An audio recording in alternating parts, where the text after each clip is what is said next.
अगर आईएएस बनने के लिए, आईपीएस बनने के लिए सैक्रिफाइस करना नहीं पड़ेगा, अगर उसके लिए आपको त्याग नहीं करना पड़ेगा, तो आज पूरे इंडिया में हर घर में आपको आईएएस आईपीएस मिल जाएंगे. So when you are entering into this game of UPSC or MPSC, make sure that you have to sacrifice anything which will take you to your goal. लेकिन प्रॉब्लम ये है कि हमें टेंशन होती है, यार दोस्त की एंगेजमेंट है, उसकी बर्थडे पार्टी है, उसकी शादी है, अटेंड नहीं करूंगा तो बोलेगा मैं तेरी शादी में नहीं आऊंगा, एंड ऑल. लेकिन बिलीव मी, जब आप आईएएस बन जाओगे, वो सामने से याद दिलाएगा, भाई इनविटेशन कार्ड नहीं भेजा तूने. समझ रहे हो? तो जो कुछ भी इसके लिए सेक्रीफाइस कर रहे हो, वो जब आप उस पोस्ट पे पहुंचोगे, सब कुछ वर्थ है, सब कुछ. ये जितने भी फोटोग्राफ्स लगे हैं, सर ने जैसे बताया कि जितने भी इंसान सक्सेसफुल हुए, अगर आप उसकी लाइफ स्टोरी देखेंगे तो कहीं ना कहीं एक मोमेंट आता है जहां पे वो इंसान की जो स्ट्रगल है वो पीक पे हो जाते हैं. वो इस मोमेंट पे आपको डिसाइड करना है कि आपको वहां से यू टर्न लेना है या आपको वहां से आगे निकलना है. इन सब लोगों ने डिसाइड किया कि उनको वहां से आगे निकलना है. एंड दैट इज द फंडा ऑफ लाइफ. सक्सेस उन्हीं को मिलता है जो इस स्ट्रगल वाले मोमेंट से आगे निकलने की सोचता है. जब भी आपको लगे कि आपके सिर पे बहुत मुसीबत है, जब भी आपको लगे कि आप हर तरह से गिर चुके हैं, जब भी आपको लगे कि आपके पास कोई ऑप्शन नहीं है, तब एक चीज आप अपने दिमाग में लाइएगा कि यही मोमेंट है जहां से आपकी तकदीर बदलने वाली है. क्योंकि डायमंड जो होता है वो जितना ज्यादा घिसता है उतनी ज्यादा उसकी वैल्यू होती है. सोना जो होता है वो जितना ज्यादा तपता है उतनी उसकी वैल्यू होती है. अगर आप जिंदगी में तप रहे हैं, अगर आप जिंदगी में घिस रहे हैं, अगर आपको लग रहा है कि आप हर तरह से मुसीबतों में गिरे हुए हैं, तभी आपकी जो वैल्यू है वो बढ़ने वाली है.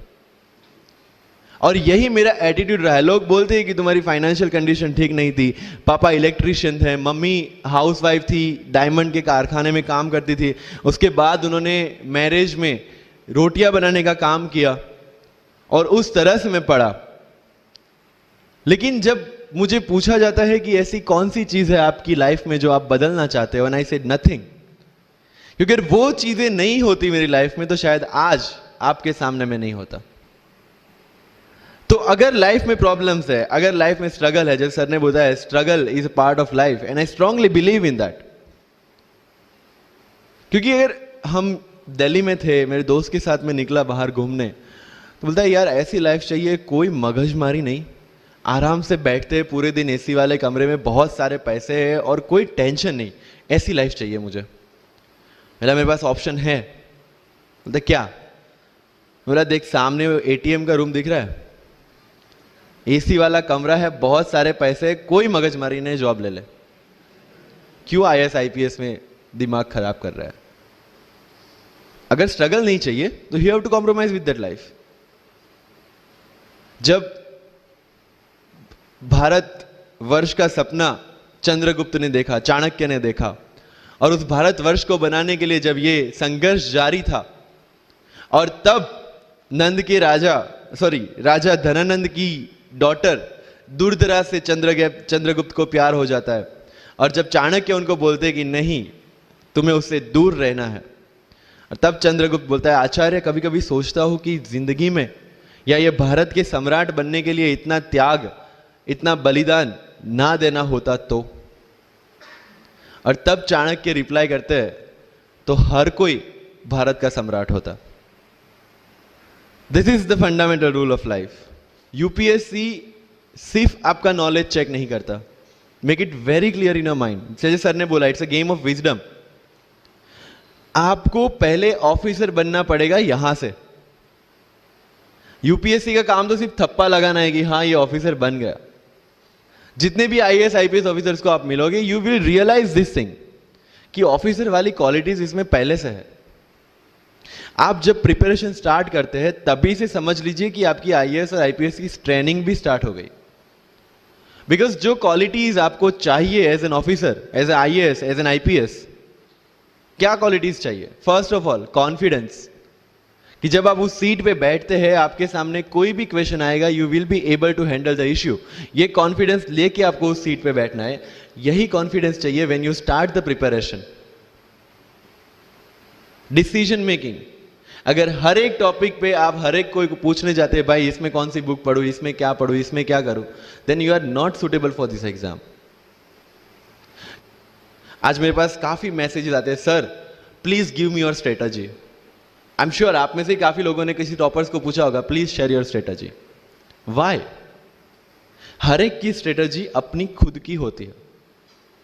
अगर आज 990 लोग यूपीएससी में सिलेक्ट हुए तो यू विल गेट 990 स्ट्रेटजीज, क्योंकि हर एक की स्ट्रेंथ और हर एक की वीकनेस अलग है। You have to understand this.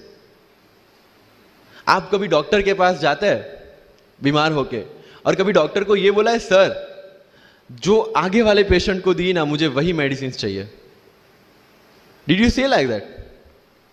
No, क्योंकि उसकी बीमारी अलग है, मेरी बीमारी अलग है। सेम चीज विथ यूपीएससी, आपकी स्ट्रेंथ और आपकी वीकनेसेस अलग है, किसी टॉपर की स्ट्रेंथ और किसी टॉपर की वीकनेसेस अलग है।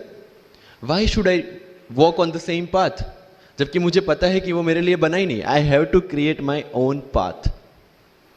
मेरा यूपीएससी का जो बुक लिस्ट है वो अगर आप देखेंगे ना तो यू विल फाइंड कि ये completely out of the box book list है। मैंने कभी लक्ष्मीकांत नहीं पढ़ी। आई नो यूपीएससी फ्रेटर्निटी के लिए ये बहुत बड़ा स्टेटमेंट है। I never read Shankar IAS, I never read Yojana, I never read Kurukshetra. I didn't do writing practice for mains. मैंने मेंस में GS2, GS3, GS4 का एक एक पेपर, एक ऐसे और ऑप्शनल का एक एक पेपर लिखा है। That's all about my writing practice. Because I knew what are my strength and what are my weaknesses. Mains में 3 चीजें होती है, hand writing, speed and content. When I was so sure about my handwriting and my speed, why should I waste my time on writing the papers? Instead of that, I focused on improving my content. Getting my point? So if you are the aspirant की जिसको लगता है कि 3 घंटे में मेरे से paper finish नहीं होता, then go for writing practice. Then write as much as you can because you need that. But किसी टॉपर ने 50 पेपर लिखे हैं, 3 टेस्ट सीरीज ज्वाइन किया है, इसलिए मुझे भी करना पड़ेगा। No, that is not the rule in UPSC. किसी ने ये टेस्ट सीरीज ज्वाइन की, मैं वहां चला गया, किसी ने वो टेस्ट सीरीज की, मैं वहां चला गया। No, you have to create your own path and this was the biggest part of my UPSC preparation. सुनो सबकी, करो मन की। This is applicability of your mind, क्योंकि आपकी स्ट्रेंथ, आपकी वीकनेस आपसे ज्यादा अच्छा कोई नहीं जानता। आपके पेरेंट्स भी नहीं, आपका सबसे क्लोज टीचर भी नहीं। आपको 3 बार चीजें पढ़ के समझ में आती है, किसी को 5 बार पढ़ के समझ में आती है, किसी को 1 बार समझ में आ जाती है।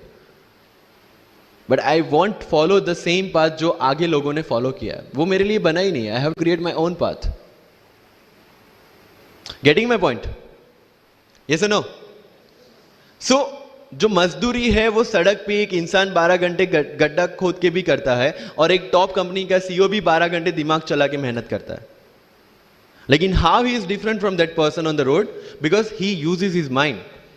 इन UPSC we are suppose to do the same. मुझे पता चला कि भाई लक्ष्मीकांत मेरी मेंस की रिक्वायरमेंट फुलफिल नहीं करता।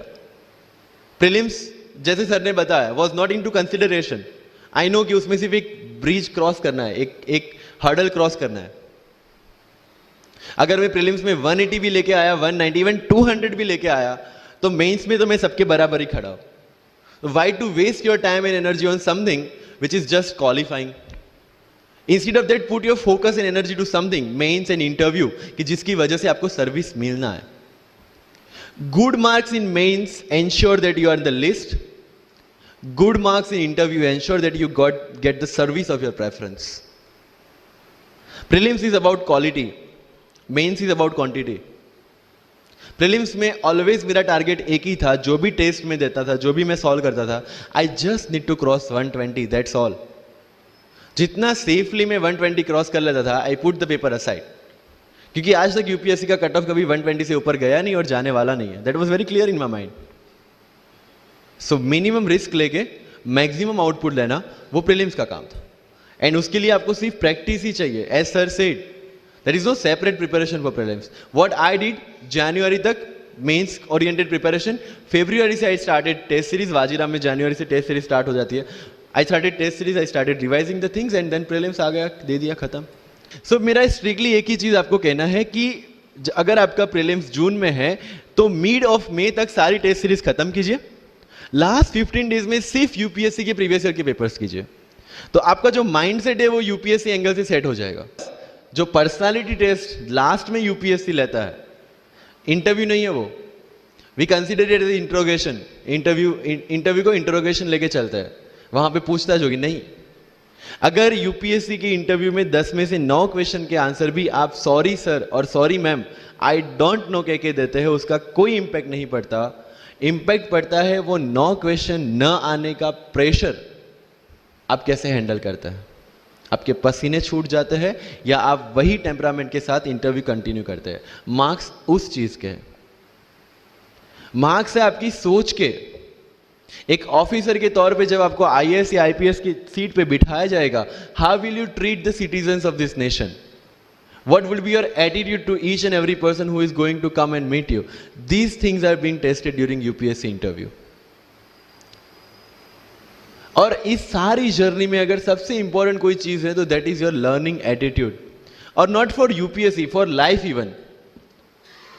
Because when I am speaking in front of you in Hindi and English, to be very clear, I belong to rural background of Gujarat, और मेरा स्टडी जो हुआ है वो पूरा गुजराती मीडियम में हुआ है, गवर्नमेंट स्कूल में।